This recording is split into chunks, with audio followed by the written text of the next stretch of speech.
dia a vocês, estamos novamente aqui, eu e Guilherme, né? Para quem não me conhece, meu nome é Aline Gonzalez Salomão. Isso aqui é dando continuidade ao programa Ajustando a Cachola, que são temas que pretendem ser direcionados a jovens, mas na verdade a humanidade, se eu for pensar bem, o brasileiro nem sai da juventude. Né? E isso tem um lado bom, né? Essa vivacidade, isso é maravilhoso. E Guilherme, se apresentar. Eu sou o Guilherme, teve um vídeo passado que a gente fez que eu também estava. E é isso. E é isso, né? Qual é o tema de hoje, Guilherme? Sexualidade. Sexualidade. Esse é um tema amplo, né? Você pensa em colocá-lo mais ou menos por onde? Porque a gente tem a questão do sexo em si, realização sexual, tem a questão da identidade sexual. Por onde você gostaria de, pelo menos, começar a caminhar? Eu, pela minha própria criação, eu tenho certas horários um pouco diferentes, acho que da maioria. Então, pra mim, é um pouco diferente, mas eu não sei, acho que hoje em dia, comparado com antigamente, hoje em dia virou algo muito mais natural para os jovens, ao mesmo tempo que ainda é um pouco tabu, virou muito natural a ponto de ser algo rápido, algo de alívio, de estresse, enfim, é algo rápido que você faz e talvez hoje em dia até com qualquer, você não precisa ter uma pessoa para fazer, você faz com alguém e amanhã, se ela não tiver, você faz com outra pessoa. Então hoje em dia acho que virou algo muito rotativo, não sei se essa palavra é correta. Sem um certo comprometimento, É. ou afetivo, ou de vínculo. Mais um ato mesmo de alívio da própria Tá. pessoa. A gente diria que é pulsional, assim, em termos mais técnicos, né? É para aliviar uma pulsão, né? É uma coisa um pouco que às vezes se vive um pouco mais pelo orgânico. Algumas pessoas nem consideram orgânico, elas consideram um pouco do instintivo, né? Um pouco como se fosse uma coisa meio do animal, assim, né? De pulsão, né? Eu vou falar um pouquinho aqui sobre algumas referências, né? Eu formei em psicologia, depois vocês me procurem aí para saber, mas só para situar vocês que eu vou trazer isso aqui no entendimento, seja da nossa psicologia, seja dentro do Ayurveda, do Yoga, do Tantra Yoga ou da filosofia do Tantra, né? Que tem uma visão completamente diferente da nossa, né? Às vezes a gente tem a ideia de que eles são mais conservadores, porque eles têm uma direção de cultura para o casamento, eles têm uma direção de cultura que mudou, né? Assim, mas eles são mais conservadores no sentido de se casarem jovens, de buscarem ter uma estrutura de família, de fazer um único casamento. Então, quem olha de fora para essa cultura acha que eles são caretas, que eles são primitivos, né? E não é nada disso, né? Eles têm o que se chama de Kama Sutra. E aí eu vou voltar um pouquinho aqui, porque no vídeo passado eu falei das 4 metas, que na vida a gente tem 4 metas para realizar. A primeira seria a prosperidade, a Artha Veda. A segunda, Kama. Então, olha, temos uma palavra em comum. Essa palavra não é com C, ela é com K. Então é Kama Sutra. Sutras são ensinamentos e Kama seria amor. E isso aqui significa as casas de ar na astrologia, que é Gêmeos, Libra e Aquário. E o Kama Sutra, quando ele sai da Índia, ele se popularizou como posturas sexuais. E não é nada disso.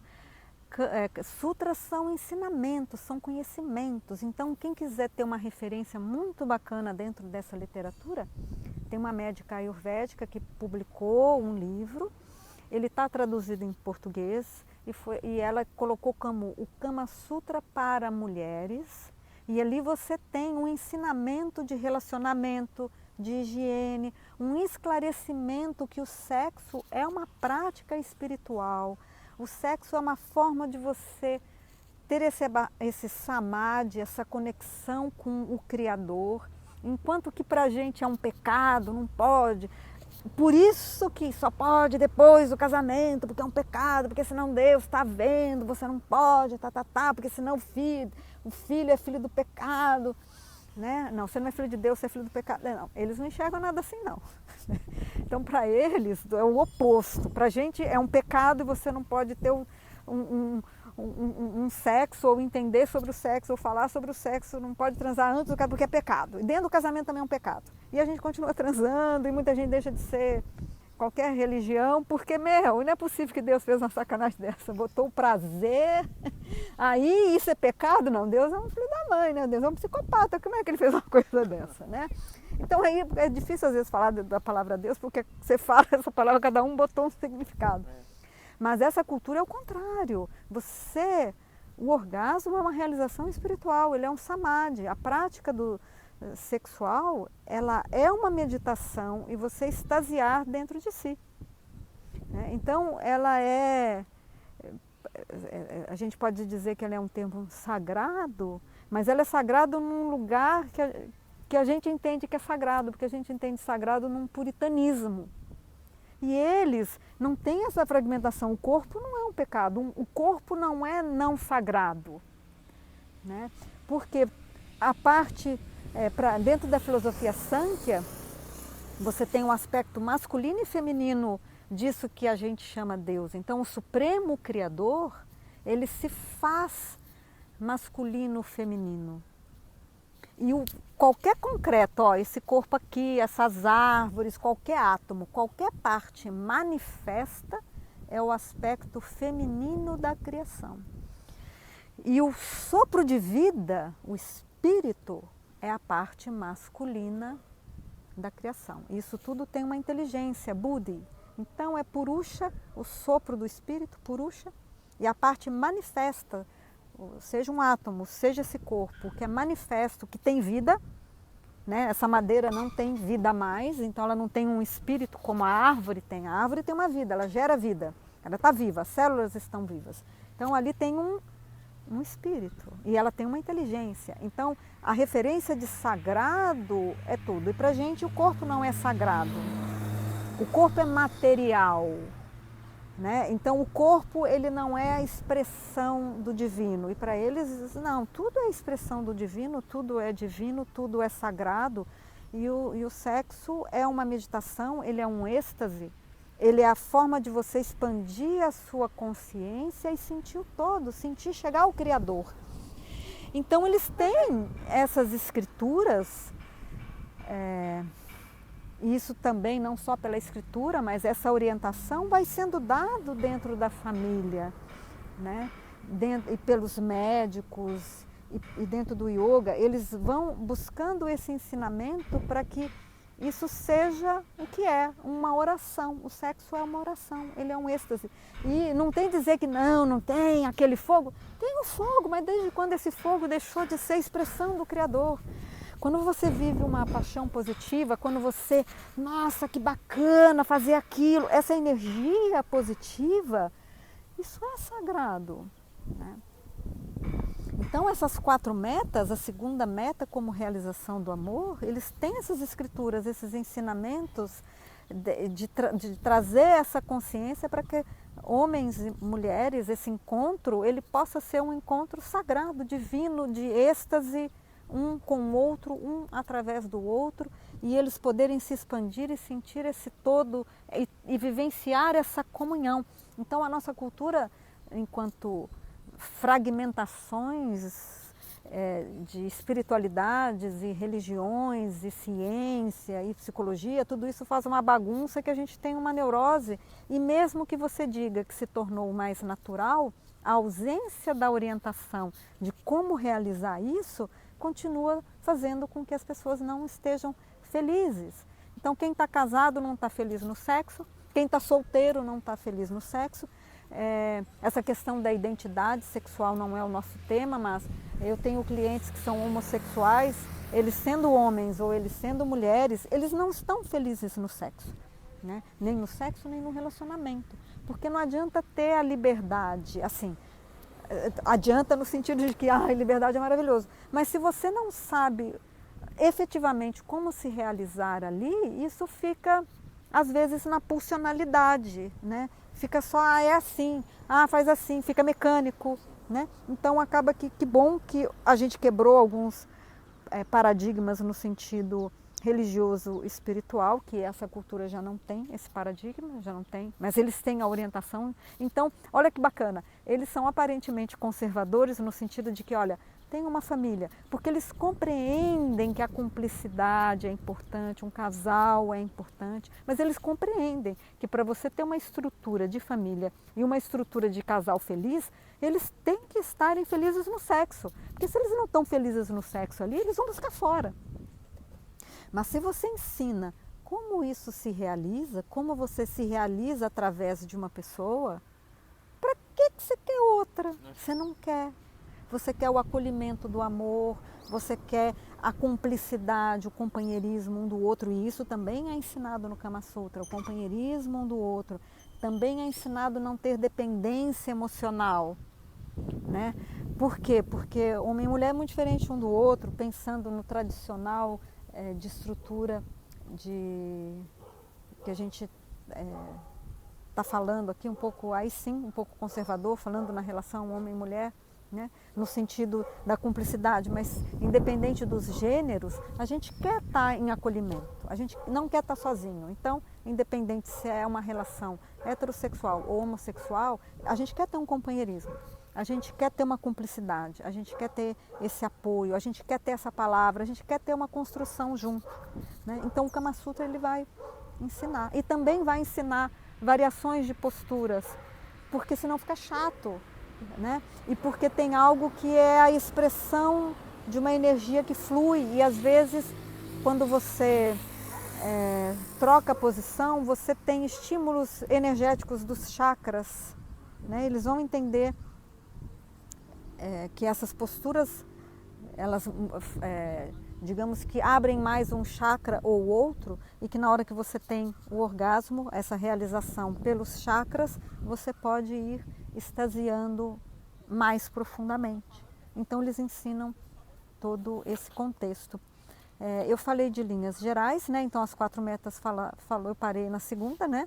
Então é Artha Veda, Kama, Dharma, Moksha, que aí seria o desapego vira espiritual. Então hoje a gente vai falar um pouquinho dessa questão da sexualidade pelo Kama Sutra, que não vai estar fora nem desrespeitando em linhas gerais o que seria o Tantra e nem o Yoga. Mas até aqui, você quer perguntar ou fazer algum comentário? Eu só queria fazer uma observação que acho que até que bastante da visão que a senhora falou de como a Índia enxerga essa questão é bem parecida com o cristianismo. O cristianismo ele acredita que é pecado você fazer sexo antes do casamento, mas depois do casamento ele acredita que é um presente de Deus dado, onde o casal ele se completa, onde ele se torna um só no ato. E até o motivo de você não poder fazer antes do casamento é por conta disso, porque você se torna uma só carne com a pessoa. E aí alguns pastores até falam, imagina você se tornar uma só carne com a pessoa ali, depois com outra ali, no mundo espiritual você fica, né, uma coisa meio estranha, muito doida. E eles pensam isso, que é você se tornar uma pessoa só, uma carne só com aquela outra pessoa, então vocês ficam ligados. E isso é um presente de Deus para a diversão do casal em si, né? Diversão, o prazer, enfim. É bem parecida essa visão. Só não ensina como. E ali vai te ensinar como. Eles são didáticos, meu Deus, a cultura prática é essa. Eles vão te ensinar como. Só que eles não vão estimular a dependência. Porque ali tem uma diferença básica. O cristianismo, ele não acredita em reencarnações, em renascimento. E essa cultura, ela acredita. Então você não vai fazer uma carne única. Aliás, nem pelo contrário, porque a realização, em termos de orgasmo como vida espiritual, você realiza Deus dentro. Então você transcende, você não faz um apego com a pessoa que você está. Então você não faz uma carne única, no sentido de que não é possível fazer uma carne única. Você pode experienciar, enquanto campos de energia, uma energia mais forte, mas exatamente porque eles entendem do nosso campo de energia, os nossos chakras, os nossos corpos, que esses ganchos são feitos, imagina, são 7 chakras. Se você vai enganchando chakra por chakra para fazer uma unidade, ficar nessa unidade, na hora que essa pessoa morre, você morre junto, porque você lacera. Então, quando se fala do desapego para a morte, que a gente tem que viver em moksha, em desapego, é porque se eu crio laço energético e eu crio esse apego, quando eu vivencio uma perda, pode ser apenas uma separação de relacionamento, ou quando essa pessoa morre, cara, me rasga, porque eu estou atada energeticamente, né? E se a gente pensa no sexo um de frente ao outro, e o fluxo dos 7 chakras, se eu quero essa união, e se eu desejo e cultivo essa carne única, eu vou estreitando. E esse chakra aqui, ó, em vez de eu fazer um fluxo de orgasmo para conexão com o Criador, para conexão com Deus, então eles vivem num nível espiritual. Eu não vou me apegar a essa pessoa. Não, eu vivo em moksha. Sexo é moksha. A casa 8 da sexualidade de peixes, ela é moksha, ela é transcendência. A nossa cultura vive como apego, como possessividade, como até às vezes um vira sugador de energia do outro. Quando você fala desse esse sexo mais raso, eu estou jogando uma energia negativa nessa pessoa, estou descarregando. Então, você está descarregando o quê? Você está descarregando. De um modo geral, o homem descarrega. Ele joga essa energia e tudo que está no campo de energia dele vai para o campo da mulher. Então, é anti-higiênico, inclusive. Então, o Kama Sutra para a mulher é bacana, por quê? Porque ela ensina a mulher essa higiene energética. Ela ensina homens e mulheres a experienciarem esse orgasmo, essa união. Mas olha, meu objetivo é chegar a Deus, é 7º chakra. E não me apegar a essa pessoa, porque a gente vive na lei da impermanência. E é uma dor brutal esses apegos de fazer uma única carne, né? Então, se você pensa que não tem outra vida, você pensa que... Mas é uma dor. Aí quando a pessoa, o companheiro morre, na hora que esse espírito se afasta, ou esse espírito tem até uma dificuldade de subir, vamos dizer assim, porque ele está tão agarrado aqui energeticamente, que fica difícil para essa pessoa partir para o nível que ela tem que partir, essa pessoa ficar nesse nível, né? E cada um seguir na sua jornada evolutiva e espiritual, se pensa em reencarnações ou renascimentos, né? Então, existe aí um ponto em comum, existe um não ensina como, mas existe aí uma outra diferença espiritual, que ela eu penso que é importante para você que não acredita nos renascimentos, ainda assim considerar essa parte energética, né? E considerar como seria isso, seguir pela eternidade junto só ali com aquela pessoa. Eu acho que o tempo é infinito, é muito grande, eu acho que eu ia ficar entediada. Mas são posicionamentos que eu vou trazer um conhecimento e a gente respeita. Mas então deixa eu só explicar como então né? De uma forma sintética, eu vou explicar o como para você, como é que realiza esse orgasmo. Primeira coisa, mulher tem orgasmo múltiplo. Se você não tem orgasmo múltiplo, você não começou ainda. E eles entendem que para o homem é muito mais difícil. O homem ele tem que ter muito mais yoga, prática de yoga, seja no sentido asanas, seja no sentido respiração, pranayama, seja no sentido meditação, para ele realmente chegar a Deus através do sexo. Porque para a mulher ela só precisa vivenciar a entrega. O homem ele tem que ter uma entrega dentro de si, sem ejacular, porque senão a brincadeira para. Então ele tem que realizar o orgasmo dele sem ejacular e ter um tempo para ajudar a mulher que não tem limite de orgasmo a se realizar. Então, entenda que eles compreendem que uma parte do sagrado e uma parte da necessidade de se resguardar, isso é mais para o homem do que para a mulher. Só que veja bem, é um casamento e digamos que não é uma mulher com 2 homens, certo? Então é uma mulher e um homem. Como é que nós vamos fazer isso? Ter equilíbrio. Então, digamos que a austeridade para o homem é interessante que seja maior. E por que o asana é importante? para os dois, porque o asana, ele massageia todo o campo energético, ele faz um encaixe dos corpos e uma fluidez da energia vital, sexual, do prana. Então isso favorece com que o prazer seja algo natural, remove as tensões do corpo e alinha todos os corpos e o campo energético. Nós temos 7 chakras na literatura clássica. O sexo seria a relação do segundo chakra. O primeiro chakra é a pulsão da vida, ou pulsão da morte, onde a psicanálise trabalha muito, né? Cada chakra, primeiro chakra é um sexo pulsional, primitivo, de um modo geral rápido e de descarga, ele não é uma realização real. O segundo chakra, ele já tem um interesse maior de troca, ele tem um instinto de procriação nele, de criatividade nele. O terceiro chakra, ele está na região do umbigo, ele está ligado à mente, ao ego. Então, já eu explico por quê. Então, se a mente interfere muito, se eu tenho muito medo, isso interrompe e o orgasmo ele é superficial. O coração é o chakra do coração, do afeto, do amor. Então, a nossa cultura tem uma dificuldade aí. Por quê? Porque o homem é educado, olha, transa, mas não ama. Então o que ele faz? Ele cria um bloqueio. E é muito comum o homem criar uma couraça na barriga e não ter um orgasmo pleno, né? Porque, não, ele vai transar, mas não vai amar.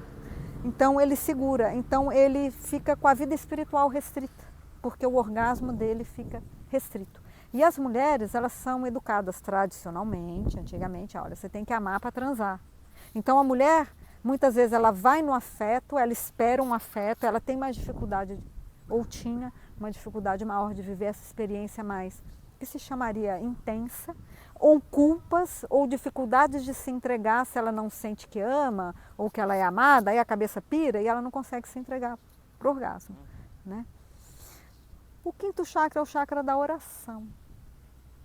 Então aqui começam os chakras espirituais.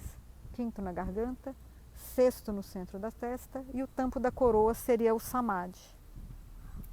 Então, esse orgasmo de plenitude, você não dá energia para o outro, você não troca com o outro. Você realiza Deus puxando essa energia de orgasmo até o tampo da cabeça. Você passa pela oração. Então, é nesse sentido que o sexo, ele espiritualiza a pessoa se ela tem esse entendimento.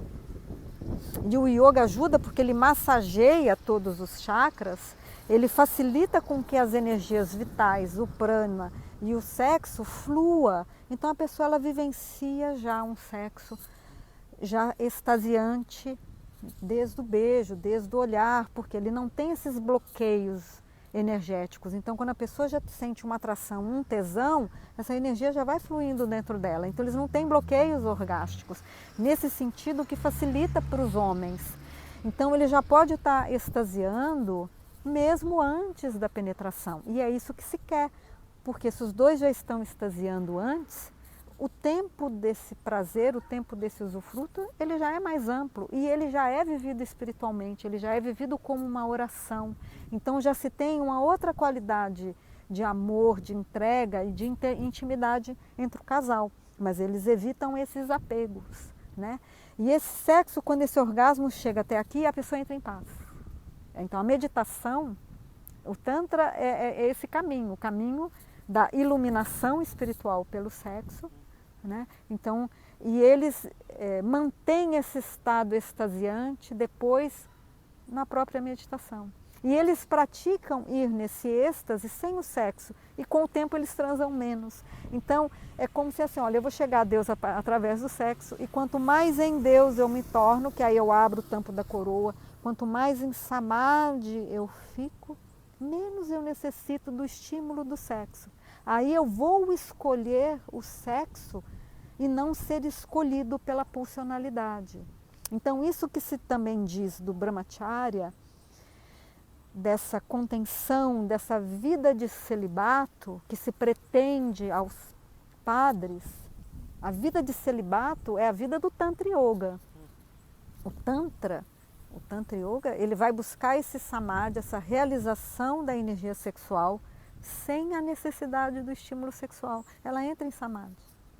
Ela simplesmente faz um pranayama, ela puxa essa energia sexual, da onde ela brota, de um modo geral é o segundo chakra, né? O tesão, quando a pessoa tem o tesão, normalmente é um estímulo de segundo chakra, um pouco primeiro, mas segundo chakra. A pessoa ela senta em meditação, ela ela une a consciência dela a essa consciência de segundo chakra, ela inspira e traz essa energia até sexto, sétimo chakra e extasia. E não tem mais a necessidade do sexo. Então é uma cultura realmente que aí sim, isso que o cristianismo às vezes coloca, olha, tem uma vida celibatária, olha, o sexo é só para reprodução. Assim, essa cultura, essas escrituras, elas te ensinam a fazer isso, né? Você pode ou não, você até pode escolher uma coisa ou outra, até porque não é pecado dentro dessa sistemática desses conhecimentos. Só que o caminho que o cristianismo faz, ele é um caminho que não ensina, então na verdade fica inviável. Você entendeu? Dá para repetir em casa? Não, é que eu não sei, eu acho que o cristianismo talvez isso não entrou no vídeo, mas o cristianismo, eu não vejo o cristianismo ensinando o celibatário. Pelo contrário. Tá. Não, o padre só que tende Tá. assim, Sim. o padre. Então assim, digamos que o celibato, né, lá no yoga eles vão chamar de brahmacharya. Essa palavra brahmacharya, ela diz de contenção sexual, de vida celibatária. Né? Então, isso que se coloca como na vida espiritual para o padre, ele ter isso, eles ensinam como. Mas a pessoa ela realmente tem uma vida de moksha, ela tem uma vida de yoga, que seria o que a gente tem aqui como o representante do padre. Só que eles ensinam por essa sistemática prática do yoga, da meditação, do tantra, ter essa possibilidade, traz essa energia e se expande. Então a pessoa ela vive no samadhi. Então aí não tem uma repressão ou, digamos, é uma didática. Sim. Mas sim, você está dizendo que, olha, a vida familiar Sim. e um sexo em família, entre o casal. A Bíblia cita algumas vezes sobre essa questão fala bastante vezes sobre essa questão da relação sexual em si. No Novo Testamento acho que as coisas são um pouco mais frias em relação a isso, porque Paulo fala, se você consegue aguentar, vou esperar.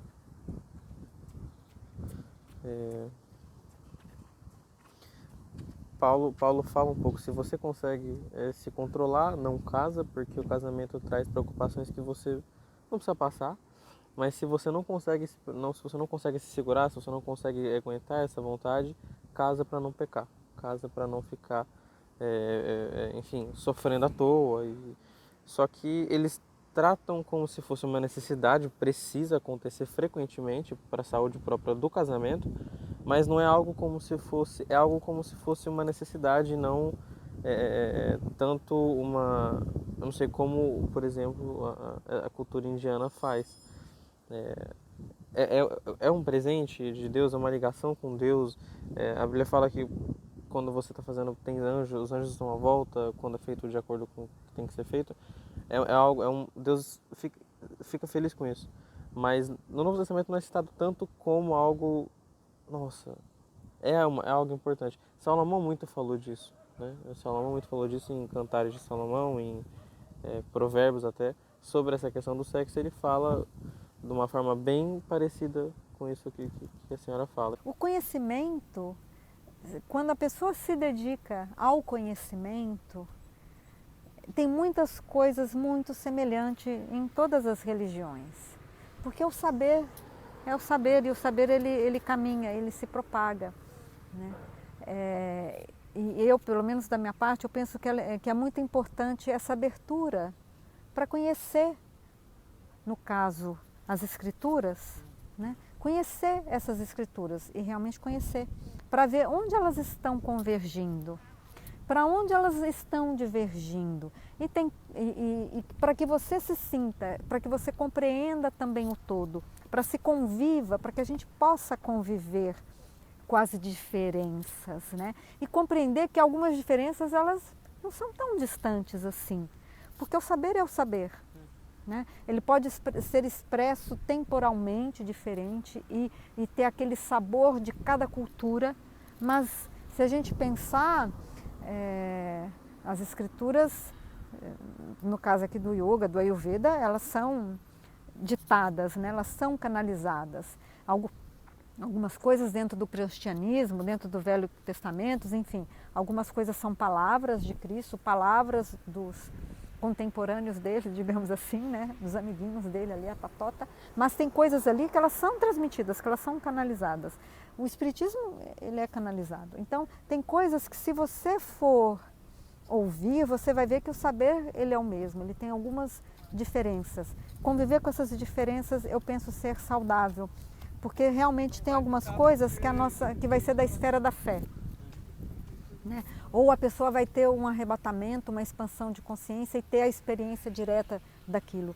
Mas que enquanto convivência harmônica é importante, eu penso até como uma questão psicológica mesmo, enquanto estrutura psicológica, a gente precisa deixar de ter um ego infantil, narcísico, que não, essa é a minha verdade, esse é o meu jeito, é o que eu quero, do jeito que eu quero, só porque eu quero, né? Então, aí a gente às vezes vê esse ego mais infantil, mais narcísico, em disputas de poder religiosos ou mesmo políticos, né? E isso só revela uma infantilidade psicológica.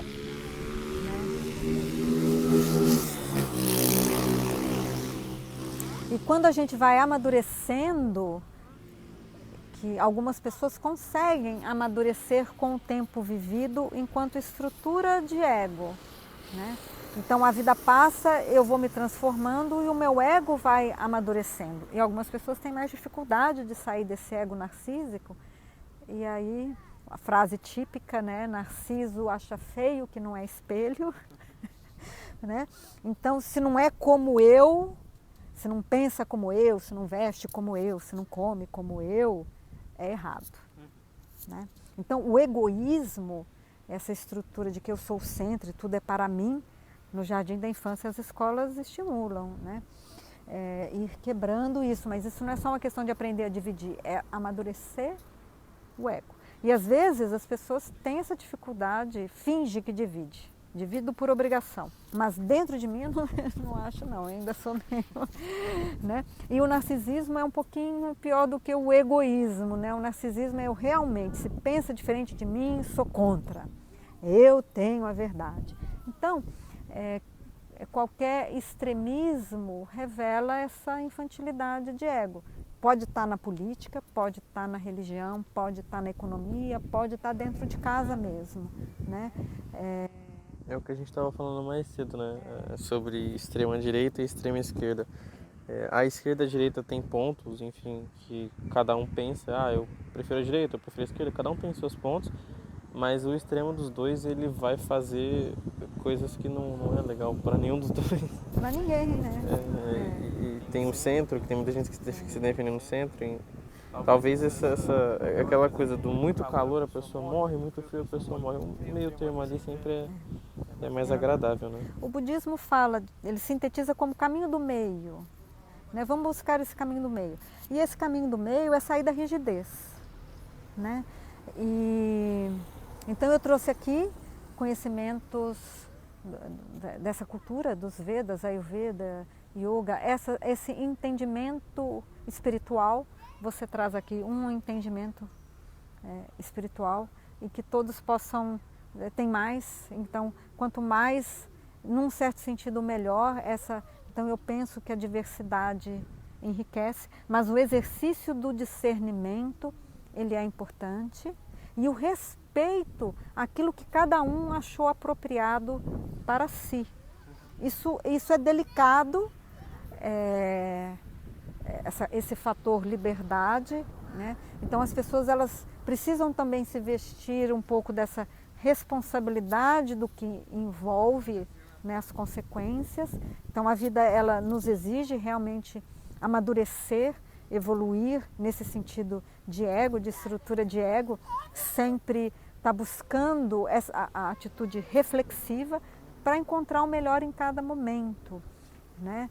Porque, e ao mesmo tempo, isso de não acusar tanto, mas isso vem com o tempo, vem com uma sabedoria, mas é importante que se cultive como princípio de convivência, né? E que cada um, quando estiver diante do outro, ficar centrado para ouvir, deixa o outro se expressar. Às vezes a gente se expressa com mais paixão, às vezes a gente expressa tendências egoístas, às vezes a gente expressa ali a nossa intransigência. E quem está no entorno, que possa se centrar. Por quê? Porque às vezes a gente também está nesse lugar, né? E que a gente também possa se observar. Essa atitude que é base da meditação, mas que ela é a base de qualquer cultura, de qualquer pessoa que busca a sabedoria, né?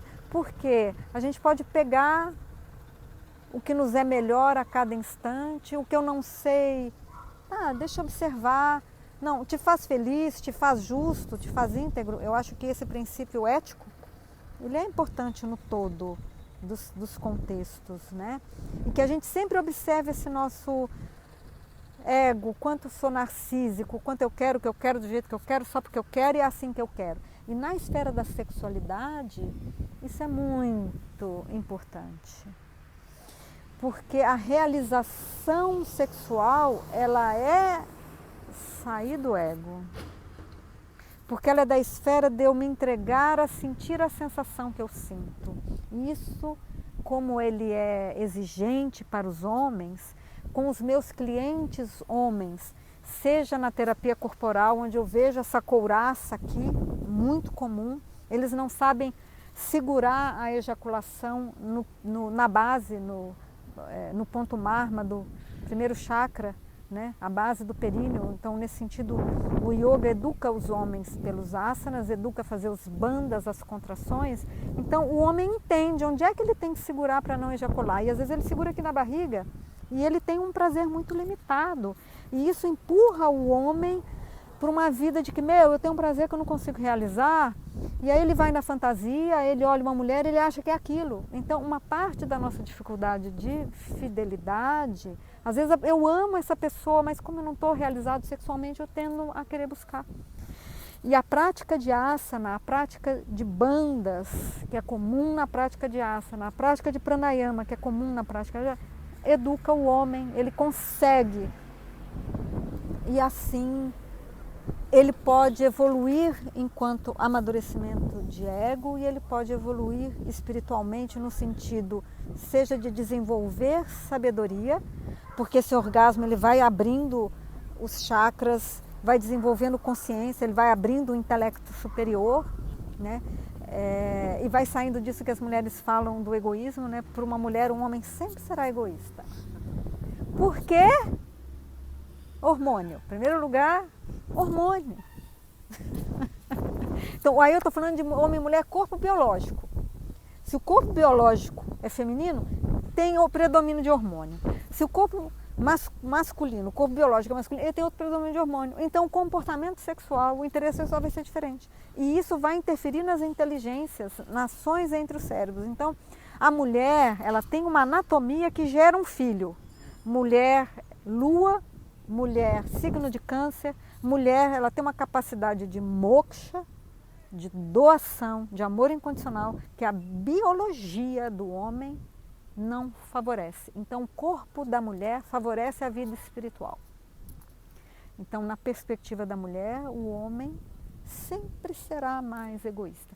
E a mulher, ela precisa ter, então, centrar de forma positiva essa energia lua-mãe. Ela sempre vai achar que o homem é mais infantil que ela, mais egoísta e mais infantil.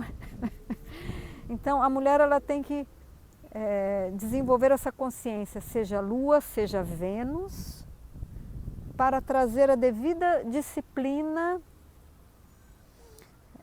e ajudar no amadurecimento, ajudar o homem no amadurecimento dele, do ego, e ajudá-lo a amadurecer na vida espiritual. Então, a mulher compreender o desafio que o homem tem enquanto sexualidade, ela pode ajudá-lo e deve ajudá-lo durante a relação sexual e durante o relacionamento para que ele evolua espiritualmente. E o homem, em contrapartida, vai ajudar na estrutura, de ser mais prática, de às vezes ser mais racional, né? Então às vezes ela se perde na emoção, ela precisa que o homem esteja ali. Não, senta aqui, fica aqui, qual que é?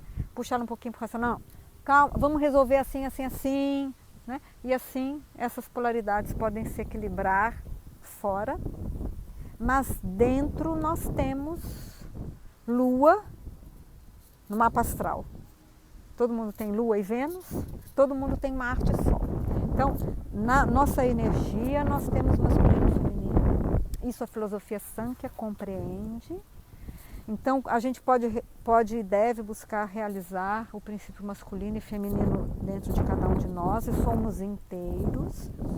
E isso é realizar, faz parte dessa realização que o yoga busca, que é Deus dentro, porque tudo na criação é polaridade masculino-feminino. Na China eles vão chamar de Yin e Yang. Então tem algo que em mim eu preciso realizar o meu masculino e o meu feminino. Então só uma pinceladinha da questão da identidade, né? Da identidade sexual, né? Às vezes eu posso estar mais dentro da minha identidade biológica, às vezes tem meus conflitos, mas eu preciso entender que eu sou Lua, Vênus, Marte, Sol. Ele também tem Vênus em algum lugar, Lua em algum lugar, Marte em algum lugar, Sol em algum lugar. Então, princípio masculino e feminino, e esse equilíbrio em nós é importante, e esse equilíbrio fora de nós também. Guilherme, mais alguma coisa ou ficamos assim hoje? Ficamos assim hoje, então. Gratidão. Aguardo pelos comentários, sugestões, críticas, perguntas, para poder focar aí ou ser mais prática no interesse de vocês. Gratidão, gratidão, Guilherme. Agradeço pela oportunidade, obrigado por estar aqui hoje.